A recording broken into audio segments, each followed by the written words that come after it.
श्रीमद् भागवत गीता तृतीय अध्याय कर्मयोग श्लोक नंबर 35 श्रेयान् स्वधर्मः विगुणः परधर्मान् सु अनुत्तिष्ठ अनुष्ठितात् स्वधर्मे निधनं श्रेयः परधर्मो भयावह।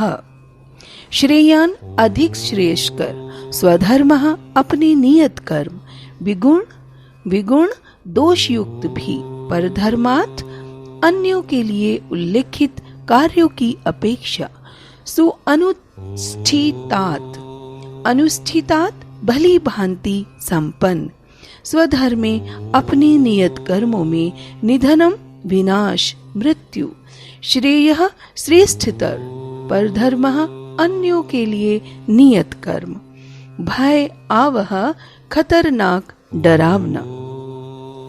अपने नियत कर्मों को दोषपूर्ण ढंग से संपन्न करना भी अन्य के कर्मों को भली भांति करने से श्रेयस्कर है। स्वयं कर्मों को अपने कर्मों को करते हुए मरना पराये कर्मों में प्रवृत्त होने की अपेक्षा श्रेष्ठतर है। ध्यान से समझने की बात है कि स्वयं कर्मों को करते हुए मरना पराये कर्मों में प्रवृत्त होने की अपेक्षा श्रेष्ठकर है, क्योंकि अन्य किसी के मार्ग का अनुसरण भयावह होता है। तात्पर्य से समझते हैं। अतः मनुष्य को चाहिए वह अन्यों के लिए नियत कर्मों की अपेक्षा अपने नियत कर्मों को कृष्ण भावनामृत में करे। कृष्ण भावनामृत में रहते हुए उन कार्यों को करे। भौतिक दृष्टि से नियत कर्म मनुष्य की मनोवैज्ञानिक दशा के अनुसार भौतिक प्रकृति के गुणों के अधीन आदिष्ट कर्म है।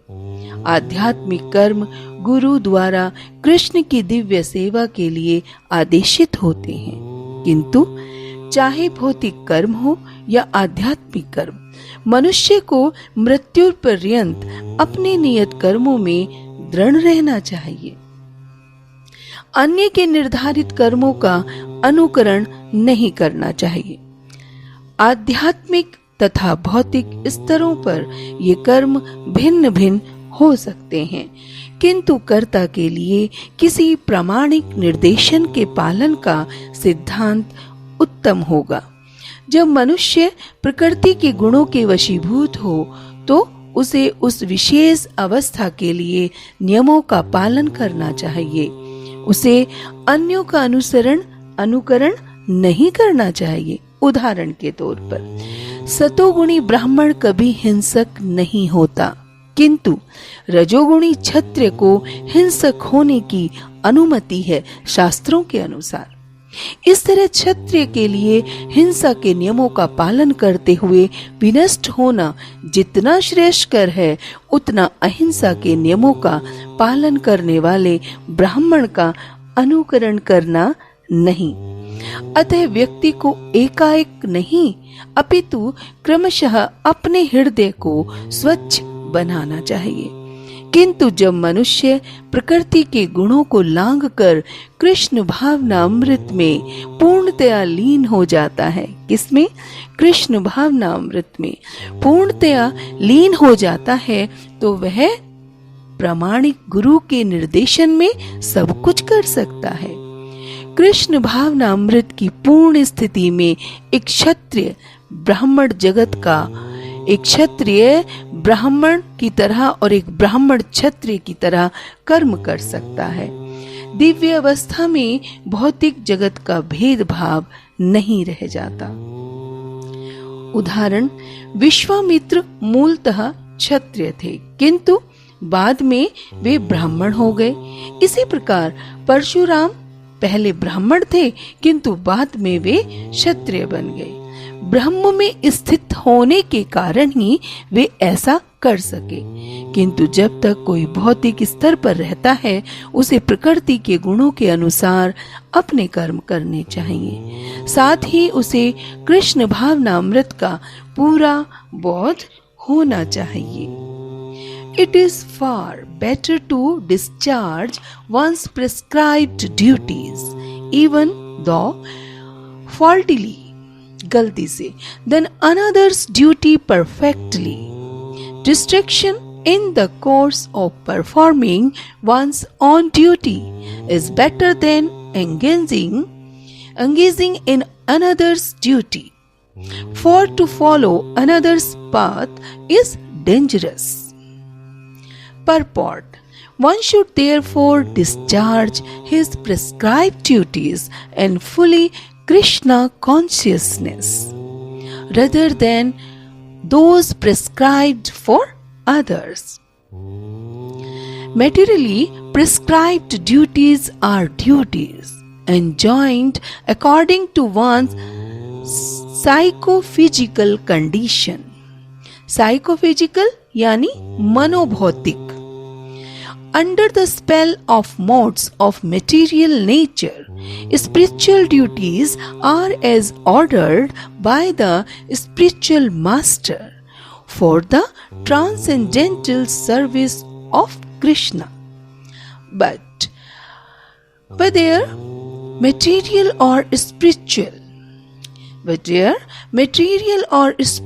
one should stick to his prescribed duties even up to death, rather than imitate another prescribed duties.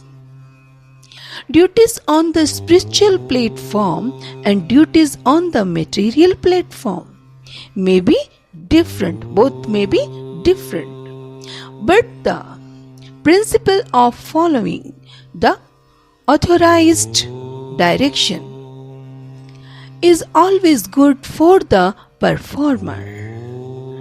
When once under the spell of the modes of material nature, one should follow the prescribed rules for his particular situation and should not imitate others.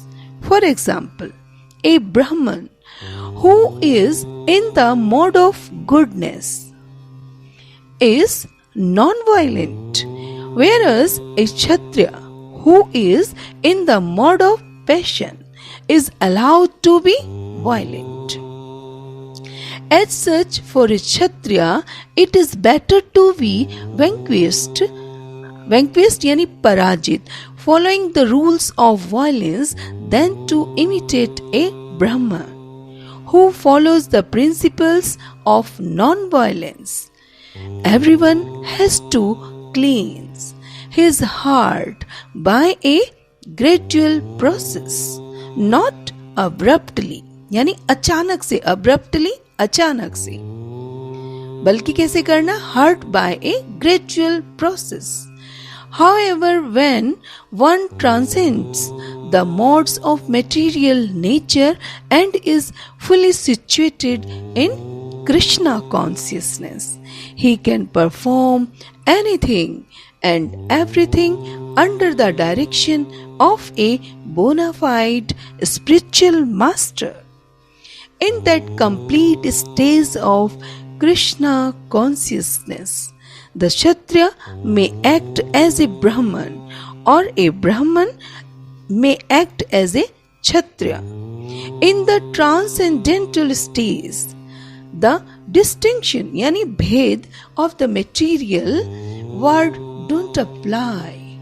For example, Vishwamitra was originally a Kshatriya, but later on he acted as a Brahman, whereas Parshuram was a Brahman, but later on he acted as a Kshatriya.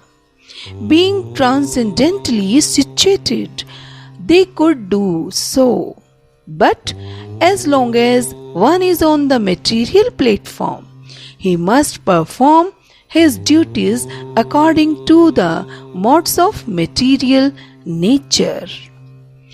At the same time, he must have a full sense of Krishna consciousness.